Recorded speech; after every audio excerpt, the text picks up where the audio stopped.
Hi, welcome to another video with me, Tanya Ross of TDR Academy of Movement and Therapy. I'm going to run through some joint circling, which is as a little basic warm-up. This can be used to mobilise the body, or it can be used in preparation, a little bit like a dynamic warm-up for going into certain sports, for example, or activities.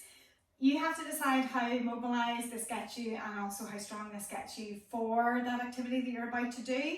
So it's dynamic movement, it's not strengthening, it's not stretching, but it just helps to get you awoken up. So the strength that's there, the mobility that's there in your tissues has just been woken up a little bit.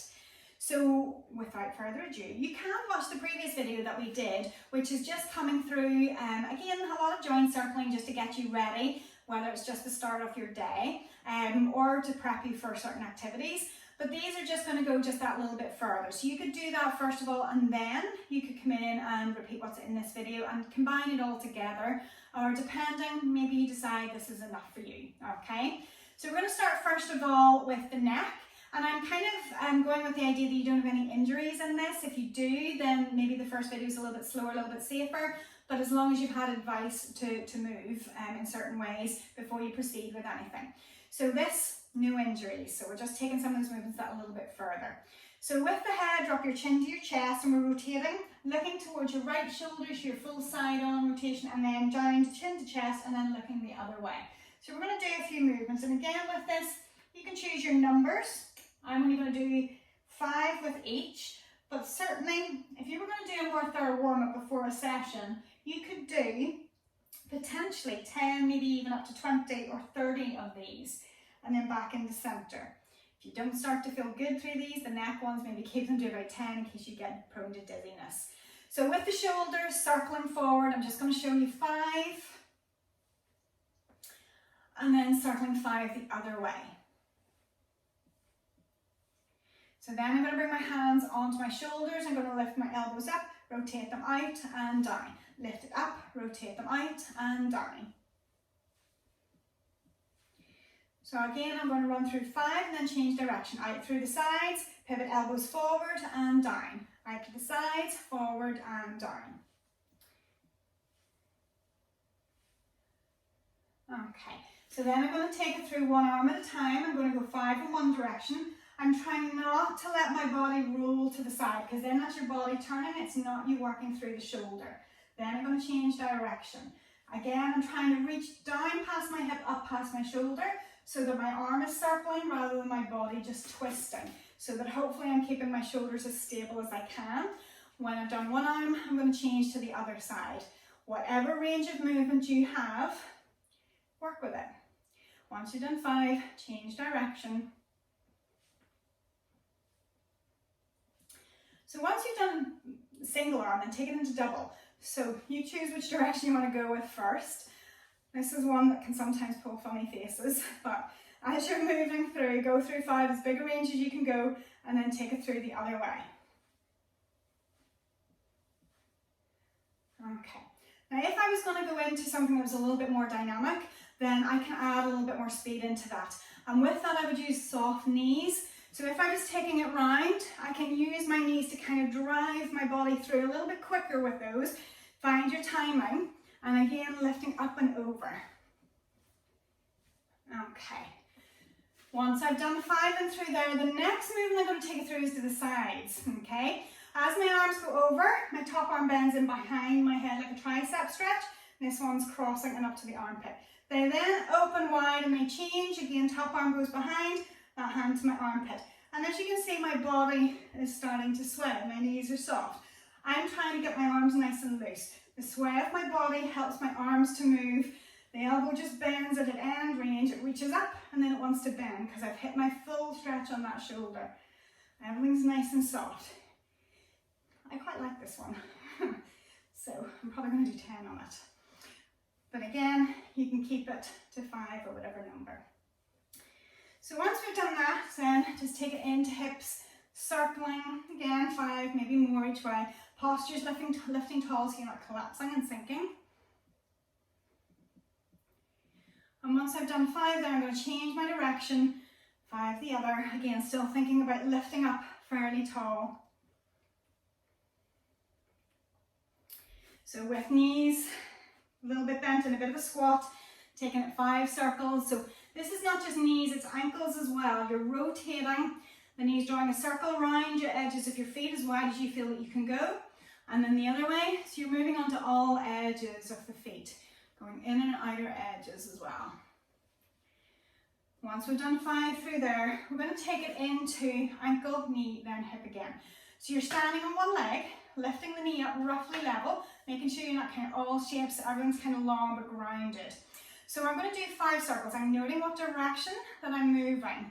5 circles. Then my knee is fixed and I'm going to take it into 5 circles. And again, it's like I'm stirring the pot with that. And then we're going to take it into thigh bone in hip socket. Whatever your arms need to do to hold your balance. Standing leg is still strong. Once I've done 5, I'm going to reverse that direction.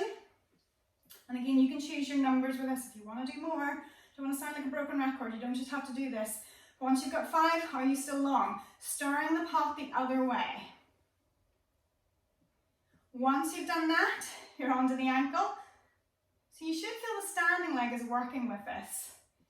Once you've done 5, if you feel you need a little bit of a hip circle after that, then take a few one direction and the other before we go on to the second side. Okay, set it up. Standing tall. When you lift that knee up roughly level with the hip again, nothing funky going on through the hips, nice and long through both sides. Choose your direction you want to circle the ankle in for 5. Once you've done 5, then stirring the pot, keeping the knee still. If a hand on the knee helps you, use it. If it doesn't, wherever it wants to go. Once you've done 5, then take it into the hip. Again, find your balance. Supporting leg strong. Core definitely needs to be fired on in this. So for me, I feel like I'm kind of pulling everything up inside to help keep me stable and to help pull the leg into position. Then I'm rotating the other way. Standing leg is failing it, so keep standing tall. Once you've done 5, then you're into the ankle for 5. And once you're finished, you can grind the feet, and again, just a few circles each way. Okay, so then bringing it into, we'll take it up to shoulders again. We'll do another movement. So we're going to be taking the arms, so just watching how you've got enough room around you. So I'm going to take it into a bit of a hug, and then my arms are going to come in behind, and I'm going to try to clap my hands wherever I can get them. Maybe they clap, maybe they don't. Maybe they just flail wherever they can get to. Each time my arms come in front, I'm switching which arm is on top. Just again to keep a little bit more movement coming through. And again, you might feel your kind of shoulders are wanting to kind of move into this. And then we move into a little bit of a hugging movement.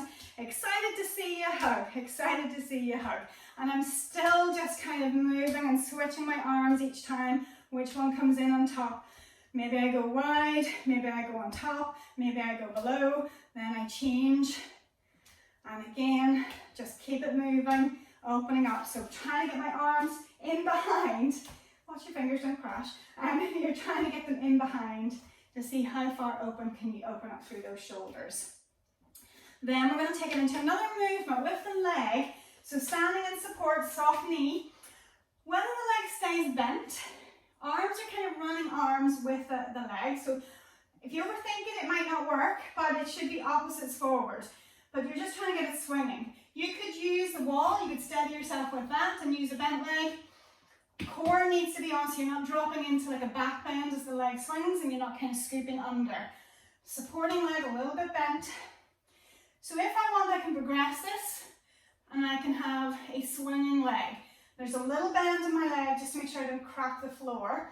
But you can, whatever range of movement your body can work through, progressively. I don't want you to try to kick the ceiling and then pull a hamstring, or the same, go too far back and pull something in through the front. I want you to make sure that maybe you do 20 of these. You start low, core is pulling up, it's tight to keep the back flat, pulling up to help lift the leg, and then tight to keep the back flat.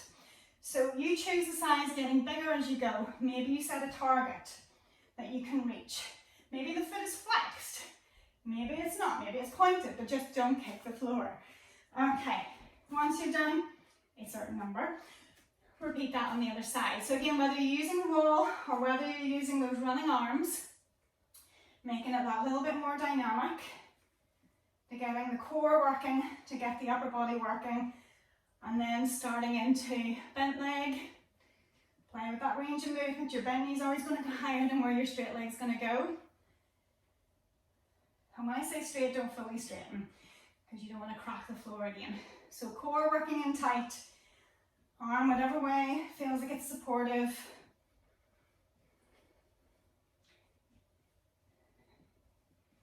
Okay, so that's roughly around 10 of each of those different shapes. By the end of that, I'm hoping that you do feel warmer, that you feel like the body has moved in certain ways. The last movement that I want to add in, we haven't necessarily added in too much of that type of a movement or rotation. Depending on your sport, you might not need a lot of that. When we're doing those leg swings, even if you set that target of reaching, that whenever you're swinging, if your hand is able to reach that other hand, crossing to the foot, it'll bring in a little bit of a crossover pattern. But if you haven't added that in, just another movement that you can do, keeping the knees soft. There is a little bit of movement through my thighs, that's okay. I don't want you to be rigid, because we're just encouraging a little bit of movement each direction. Core is drawn in to keep the spine tall. My elbows are bent initially. If you get dizzy, keep the head looking forward. If you're happy enough to move, you can kind of let the head follow.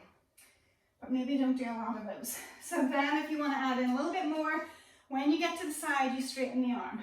Get to the side, straighten the arm. If you've got back issues, again, you shouldn't be doing these. You should be on that first round that I did with the circling movements, the first warm-up. This one's just a little bit stronger. It may not be appropriate. As far around as you can go, getting that twisting going.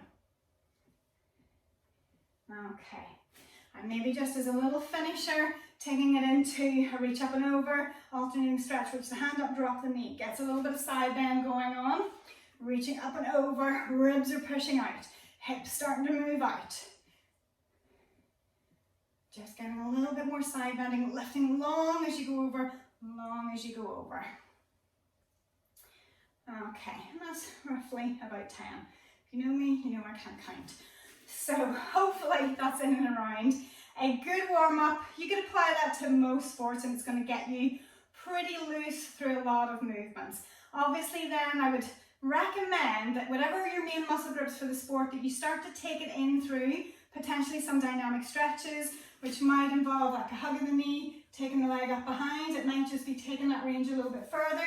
Maybe you hold your stretches for about 10 seconds and then you start to bring it down. Maybe you do 8 seconds, 4 seconds, 2 seconds. The speed, agility and quickness training can sometimes suggest that. So you draw it in, hold it for 10, take it for 10, and then 8, 8, 6, 6, 4, 4, 2, 2. So by the time you're getting to that 1 second, it's just a bit like your swinging movements, okay? But again, what's appropriate for your sport? I'm not covering everything for you right now, but certainly if you've liked what I've covered, give us a like. If you think that there's more information that you want to hopefully get from me, then leave us a comment, let us know what else I can maybe try to help you out with. And then subscribe to the channel and hopefully you'll be notified as we put more content up. So thanks for watching and hopefully you feel good for that.